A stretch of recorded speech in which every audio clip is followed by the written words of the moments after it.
사도신경하심으로 우리의 신앙을 하나님 앞에 고백합니다.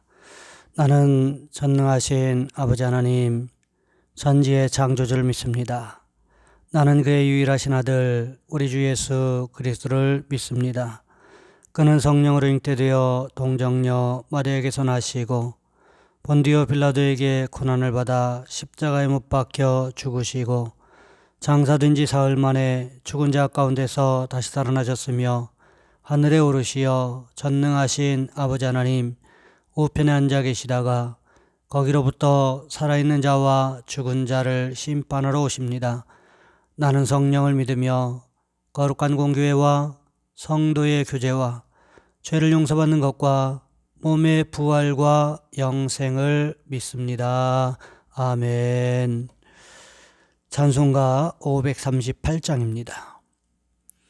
찬송가 538장입니다.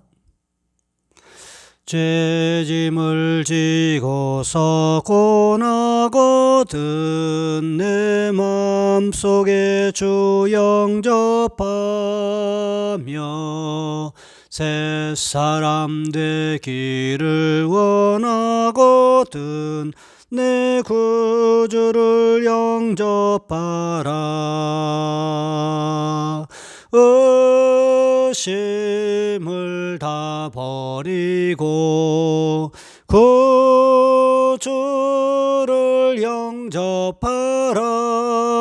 맘문 다 열어놓고 내 구주를 영접하라.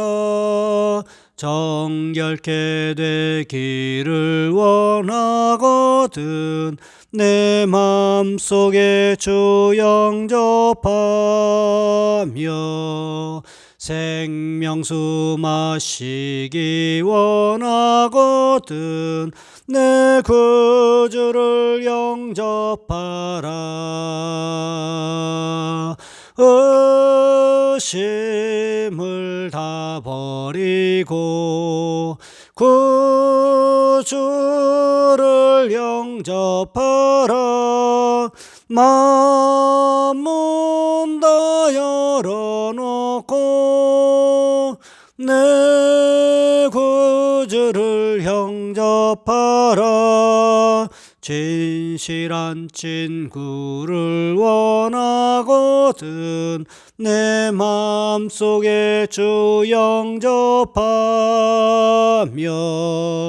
내 맘의 평안을 원하거든 내 구주를 영접하라.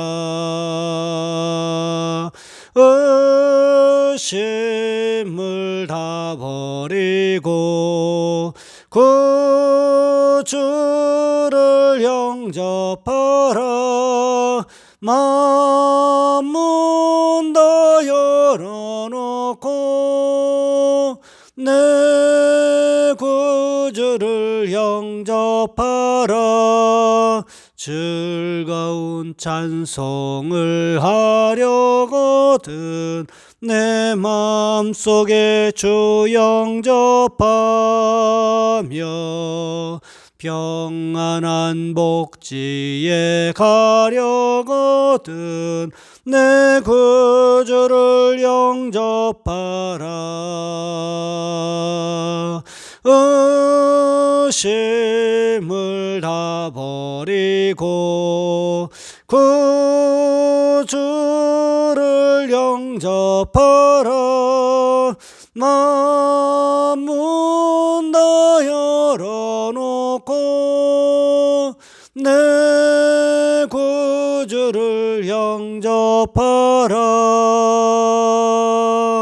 아멘. 기도합니다. 사랑의 하나님, 오늘도 우리에게 좋은 날, 행복한 날을 주셔서 주 안에서 날마다 감사하며 살아갈 수 있도록 인도하신 것 감사를 드립니다. 특별히 하나님, 우리의 자녀손들을 도와주시기를 원합니다. 우리의 자녀손들 가운데 하나님, 온라인 계약으로 인해서 여러 가지 힘들고 어려운 상황을 지나가는 우리 자녀손들이 있습니다. 하나님, 그들에게 지혜와 명철을 더하셔서 이번 기회를 통해서 하나님의 선한 인도하심이 그들의 삶의 현장 위에 학업의 현장 위에 더해질 수 있도록 주님 인도하여 주시옵소서. 하나님 또한 직장에 다니는 우리 청년들 도와주시기를 원합니다. 하나님 우리 청년들 가운데 이제 막 취업한 청년들 도와주셔서 직장에 잘 적응할 수 있도록 도와주시옵시고 하나님 동료들과 상사들에게 인정받는 귀한 역사가 일어날 수 있도록 주님 인도하여 주시옵소서. 직장들이 하나님 또한 단축근로하고 여러 가지 경제적으로 힘들고 어려운 상황들 가운데 있지만 하나님 그곳에서 맡겨진 일에 최선을 다하는 우리 청년들 되어줄 수 있도록 주님 인도하여 주시옵소서. 하나님 또한 이제 취업의 문제를 가지고 하나님 앞에 간절히 소원하며 기도하는 청년들 도와주시기를 원합니다. 하나님 그들의 직장의 문을 열어주시기를 원합니다. 하나님 그래서 그들의 또한 적성에 가장 잘 맞는 직장에 취직할 수 있도록 도와주시옵시고 그곳에서도 하나님 요셉과 같이 다니엘과 같은 삶을 살아갈 수 있는 귀한 모습들이 있어질 수 있도록 주님 인도하여 주시옵소서. 귀한 시간에 함께 예배하는 우리 성도들 도와주시고 기도의 제목들마다 하나님께서 응답하시고 붙잡으시는 귀한 역사가 일어날 수 있도록 주님 주관하여 주시옵소서. 우리 주 예수 그리스도의 이름으로 감사하며 기도하옵나이다. 아멘. 오늘 말씀 사도행전 11장에서 보겠습니다. 사도행전 11장 1절로 18절까지 말씀입니다. 제가 가진 성경은 신약성경 206쪽에 있습니다. 제가 봉독해 드립니다. 유대에 있는 사도들과 형제들이 이방인들도 하나님의 말씀을 받았다 함을 들었더니 베드로가 예루살렘에 올라갔을 때에 할례자들이 비난하여 이르되 내가 무할례자의 집에 들어가 함께 먹었다 하니 베드로가 그들에게 이 일을 차례로 설명하여 이르되 내가 요빠시에서 기도할 때에 황홀한 중에 환상을 보니 큰 보자기 같은 그릇이 내 귀에 매어 하늘로부터 내려 내 앞에까지 드리워지거늘 이것을 주목하여 보니 땅에 네 발 가진 것들과 들짐승과 기는 것과 공중에 나는 것들이 보이더라. 또 들으니 소리써 내게 이르되 베드로야 일어나 잡아먹으라 하거늘 내가 이르되 주님 그럴 수 없나이다. 속되거나 깨끗하지 아니한 것은 결코 내 입에 들어간 일이 없나이다 하니 또 하늘로부터 두 번째 소리써 내게 이르되 하나님이 깨끗하게 하신 것을 내가 속되다 하지 말라 하더라. 이런 일이 세 번 있은 후에 모든 것이 다시 하늘로 끌려 올라가더라. 마침 세 사람이 내가 유숙한 집 앞에 서 있으니 가이사랴에서 내게로 보낸 사람이라. 성령이 내게 명하사 아무 의심 말고 함께 가라 하시매 이 여섯 형제도 나와 함께 가서 그 사람의 집에 들어가니 그가 우리에게 말하기를 천사가 내 집에 서서 말하되 내가 사람을 요빠에 보내어 베드로라 하는 시몬을 청하라. 그가 너와 내 온 집이 구원받을 말씀을 내게 이르리라 함을 보았다 하거늘 내가 말을 시작할 때에 성령이 그들에게 임하시기를 처음 우리에게 하신 것과 같이 하는지라. 내가 주의 말씀에 요한은 물로 세례를 베풀었으나 너희는 성령으로 세례를 받으리라 하신 것이 생각났노라. 그런즉 하나님이 우리가 주 예수 그리스도를 믿을 때에 주신 것과 같은 선물을 그들에게도 주셨으니 내가 누구에게 하나님을 능히 맡겠느냐 하더라. 그들이 이 말을 듣고 담잠하여 하나님께 영광을 돌려 이르되 그러면 하나님께서 이방인에게도 생명 얻는 회개를 주셨도다 하니라. 아멘. 오늘 본문의 말씀을 가지고 하나님께서 하신 일이라는 제목으로 함께 말씀을 살펴보겠습니다. 프란츠 요제프 하이드는 교향곡의 아버지라고 불리는 사람입니다. 그가 세상을 떠나기 1년 전에 오스트리아 빈에서 연주회가 열렸습니다. 그의 걸작 오라토리오 천지창조가 공연이 되었고 그 공연을 보기 위해서 수많은 관중들이 몰려들었습니다. 당시 그는 늙고 병약했기 때문에 이제 휠체어를 타고 공연장에 입장을 했습니다.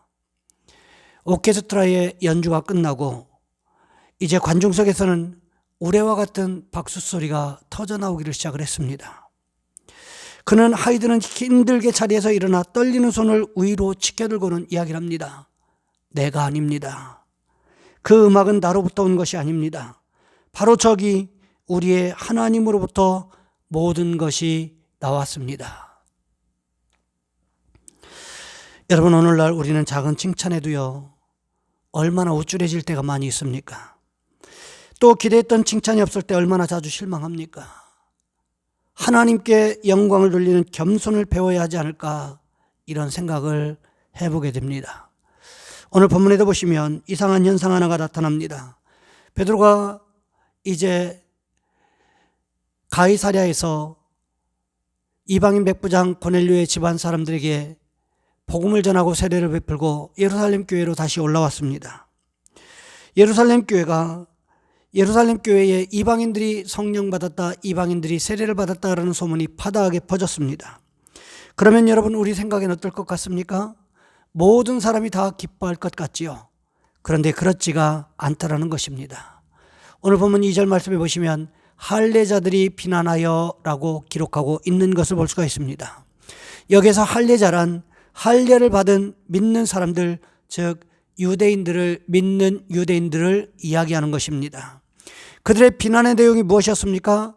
무할례자, 즉 할례 받지 아니한 사람의 집에 들어가서 베드로가 함께 음식을 먹었다, 이방인들과 교제를 했다, 이 이유 하나만으로 베드로를 비난하고 있는 것입니다. 왜 그랬을까요? 그들에게는 아직도 할례라는 의식이 예수 믿는 신앙보다도, 성령 받는 것보다도 더 소중하게 여겨지고 있었기 때문에 그랬습니다. 이방인과 교제하지 말아야 된다라는 이 모세의 율법을 더 소중하게 여겼기 때문에 그랬다는 거지요. 이것은요, 당시 할례받은 유대인들, 즉 할례자들이 가지고 있었던 가장 큰 오해일 수 있다는 것입니다. 가끔씩 우리도요, 신앙생활하는 가운데 오해하는 것들이 있습니다. 교회에서 열심히 봉사하는 사람, 성도들을 열심히 구제하고 섬기는 사람은 무조건 구원받을 것 같은 그런 생각을 하고 있는 분들이 계시다라는 거지요. 고매한 인격을 지니면 그것으로 구원받을 수 있다고 생각하는 분들이 의외로 교회 안에 많이 있다는 것입니다. 하지만 그것은 하나님의 기준이 아니라는 거예요. 요한일서 5장에 보시면 하나님께서 구원받는 기준에 대해서 분명히 말씀하고 계십니다. 하나님의 아들이 있는 자에게는 생명이 있고 하나님의 아들이 없는 자에게는 생명이 없느니라 분명히 성경은 기록하고 있다는 것입니다. 가장 중요한 기준이 뭐예요? 바로 예수 그리스도다. 성경은 이렇게 기록하고 있다는 거지요. 그럼에도 불구하고 지금 할례 받은 믿는 자들, 유대인들은요, 그들이 받았던 할례가 이 구원보다 더 중요하다, 이렇게 생각하고 있다는 것입니다. 여러분, 이것이 옳은 판단입니까? 그렇지 않다라는 거지요. 그러기에 베드로는요, 자신에게 일어났던 일들, 기도 시간에 천사가 나타나서 그 환상을 보여주었던 일들, 그리고 고넬료의 집안에서 고넬료의 집안 사람들이 자신을 초청해서 말씀 들을 때 성령 받았던 일들에 대해서 한 가지 한 가지 자세하게 설명해 나가기를 시작하고 있다는 거지요. 성령의 이끄심 때문에 고넬료의 집을 방문할 수밖에 없었다라고 베드로는 이야기를 하고 있습니다.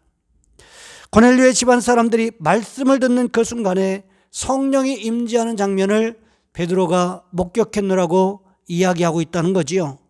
오늘 본문 15절 말씀해 보시면 베드로는 이렇게 이야기합니다. 내가 말을 시작할 때에 성령이 그들에게 임하시기를 처음 우리에게 하신 것과 같이 하는지라.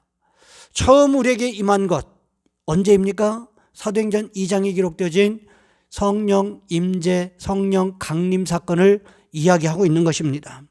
예수님께서 승천하신 후 마가의 다락방에 모여서 제자들이요 열흘간 전심으로 하나님 앞에 기도했지요.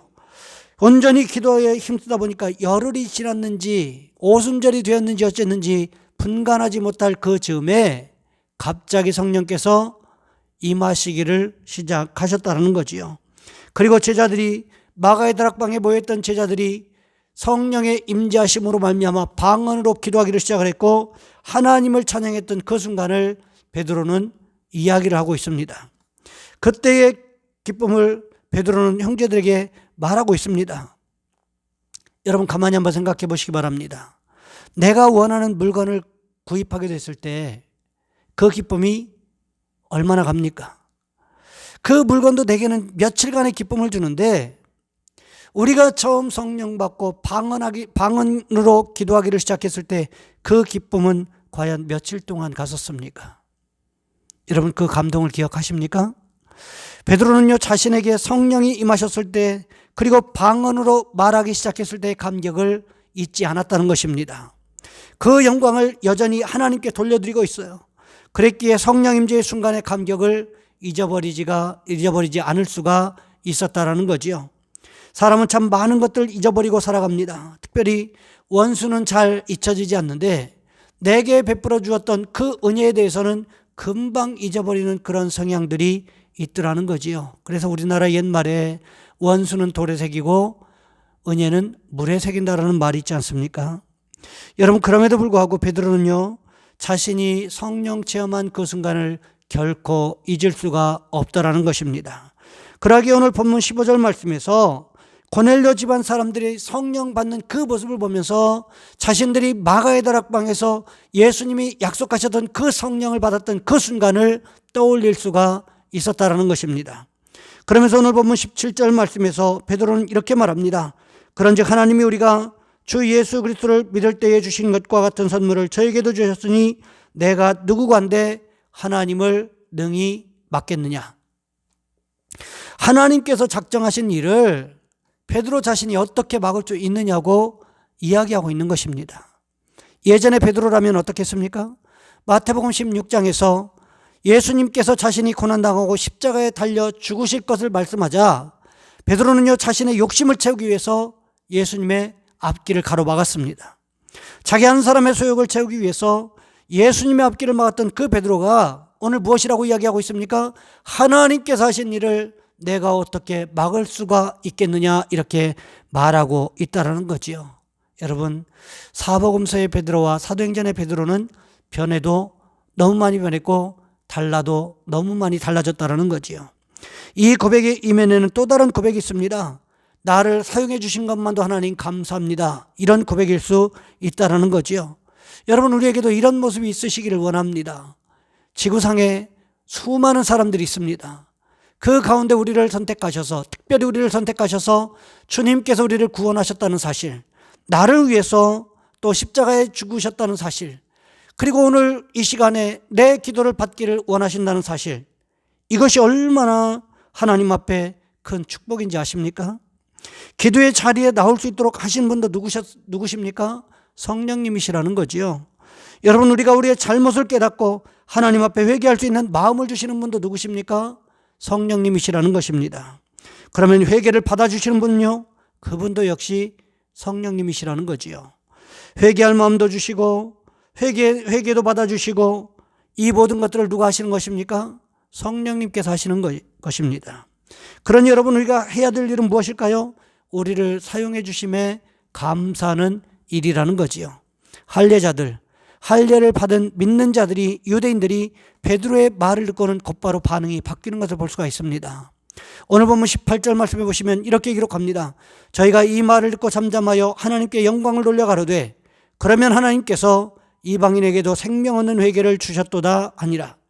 베드로의 설명을 들은 후에 할례 받은 유대인들이요, 이 할례자들이 하나님의 일하심, 성령의 임재하심을 인정했다라는 것입니다. 하나님께서 유대인들뿐만 아니라 이방인들에게도 구원 얻는 회개, 생명 얻는 회개를 주셨음에 감사하고 있는 모습을 볼 수가 있다는 거지요. 그러면서 그들이 한 일이 무엇입니까? 자신들이 생각지도 못했던 일을 하신 그 하나님 앞에 영광을 돌려드리고 있다는 거지요. 여러분, 우리에게도 이런 모습이 있기를 원합니다. 나를 통해서 놀라운 일을 이루어 나가실 그 하나님을, 그 성령님을 바라보시면서 나를 사용해 주셨음에 감사하고, 내가 그 자리에 있음에 감사하고, 날마다 순간마다 하나님께서 나를 불러주심에 감사하면서 하나님 앞에 온전히 쓰임받기를 기도하시는 저와 여러분, 우리 모두가 되시기를 주님의 이름으로 부탁을 드립니다. 이 시간 우리 한 목소리 함께 기도합니다. 하나님, 우리에게도 날마다 순간마다 성령 임재의 사건이 충만하게 경험되어질 수 있도록 도와주시옵시고, 성령께서 우리의 삶을 이끌어 가시는 귀한 기적에 함께 할 수 있도록 도와주옵소서. 우리의 기도에 응답하시는 그 성령님을 경험할 수 있게 도와주옵소서. 이 시간 우리 주여 한번 간절히 부르시면서 한 목소리 함께 기도합니다. 주여, 사랑의 하나님, 우리를 도와주시기를 원합니다.